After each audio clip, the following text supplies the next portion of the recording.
Okay, we're gonna be baling hay today. We're late June. This is the first 2 sunny days we've had in a row since we planted corn, I believe. And it is a drying day. The wind is blowing.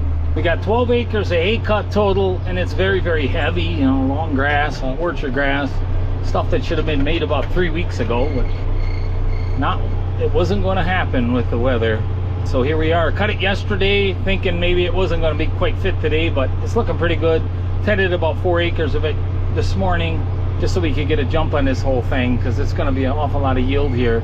We're probably looking at about 100 bales to the acre, little squares, be safe to say. And I did have a little bit of trouble with the thrower last fall. I'm not even sure what's really going on there yet, because we kind of finished right when I noticed it, so I'm a little concerned.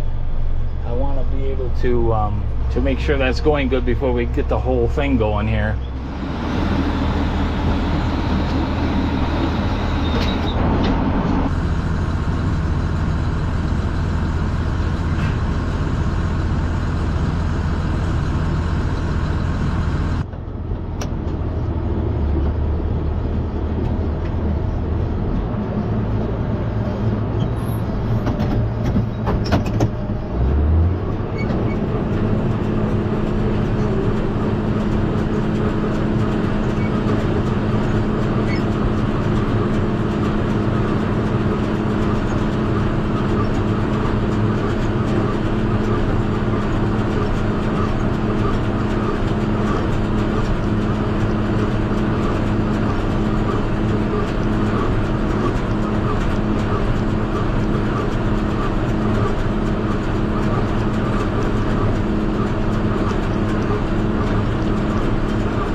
Check the density of those bales. So I did ted some of this, and really you prefer not to ted it if you don't have to. I mean, it's grass hay, it's not real critical, but you do knock out a lot of the fines. There's a little alfalfa in some of this stuff, but another pass. And we got a good day coming tomorrow yet. Older hay, ground's dried out some. I'm thinking we didn't have to ted the whole thing, but we were gonna get a start, so I gotta check and see what stuff looks like.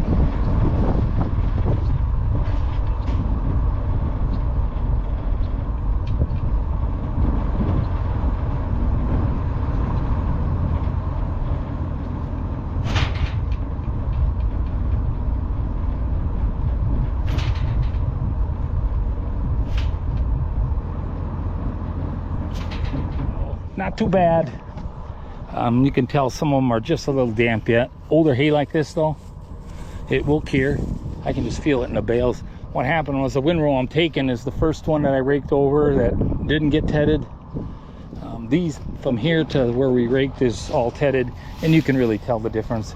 It was just enough. It had enough time to get the water out of it from this morning. So just got to check everything here to make sure we got things going the right direction here before we end up with some problems.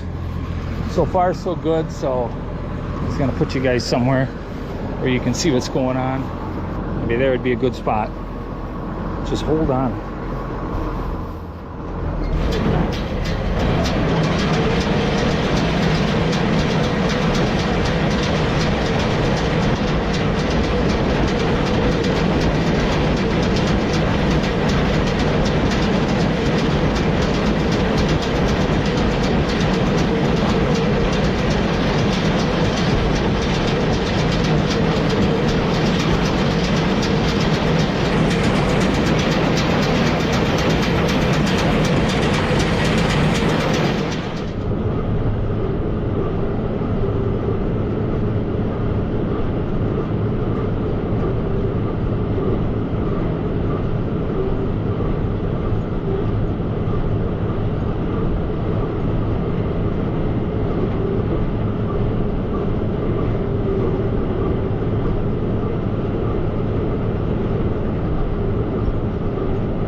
this BC 5070 is the same size as my first big square baler, which was a 575.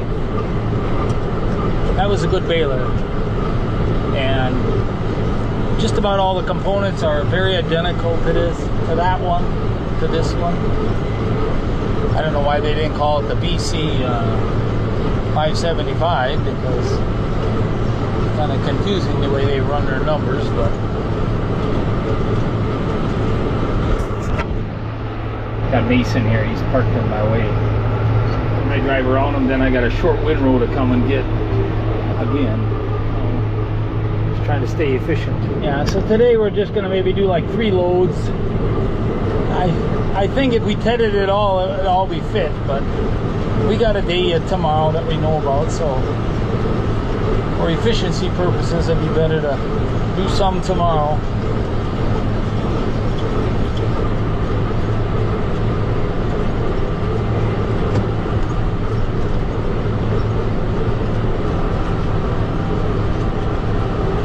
That sure makes nice bales, that older hay like that, if it can be dry. We got a busted one. Something's not right.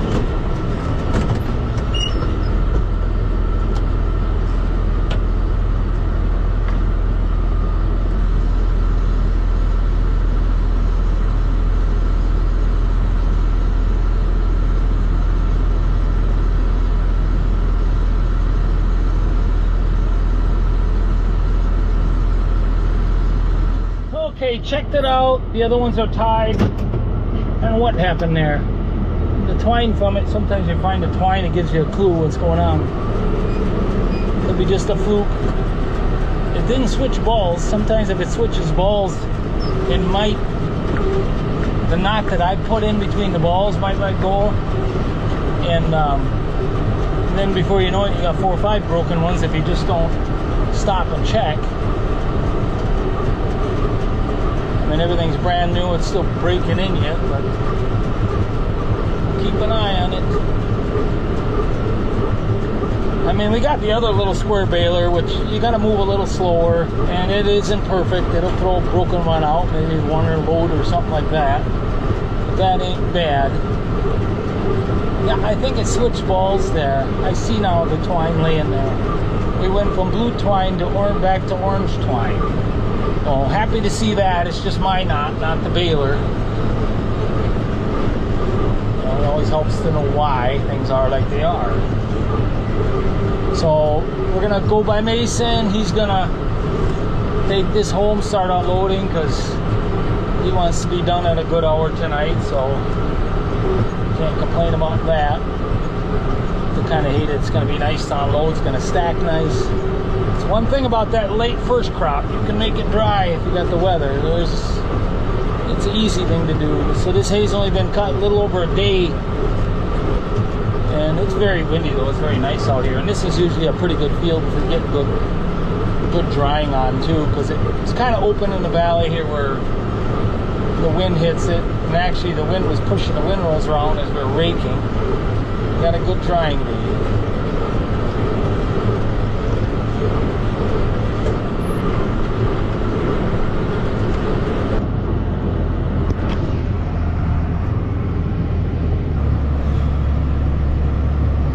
Yeah, so we got about 4,000 bales to go with first crop yet, which is crazy because of the weather.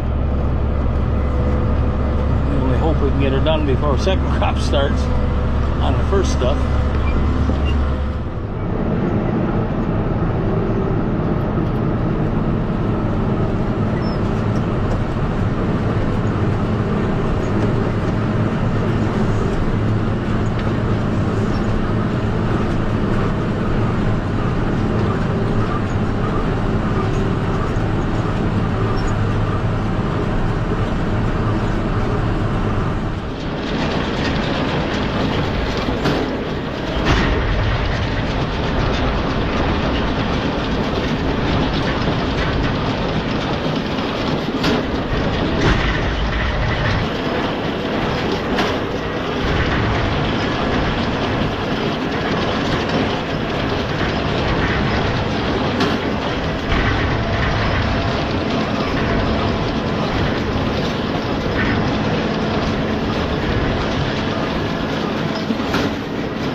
Okay, load number 4 ready to be filled, and I think this video has been long enough. We continue tomorrow, so I got 2 more rounds on this field, 1 windrow down the middle, and then we're gonna call it quits. We're gonna start in tomorrow again.